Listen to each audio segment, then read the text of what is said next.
Hi everyone, my name is Away. I'm a Brock MBA student specializing in accounting. I'm also an international student ambassador from China. The reason why I chose Brock is the reputation of Goodman School of Business, especially in accounting area. My program is accredited by CPA Association, which can help me accelerate my path towards CPA designation. Also, the tuition is more affordable compared to other MBA programs, and the International Student Ambassador Scholarship I received significantly eased my financial burden. Also, I enjoy the small-sized classes because it's easier for me to see professors outside classroom. The second reason why I chose Brock is the co-op opportunity.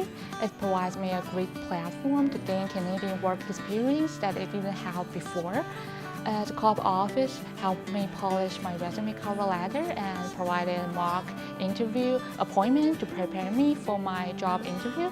I also enjoy the workshops that co-op office organizes by inviting professionals to share insights so I can plan ahead before I graduate.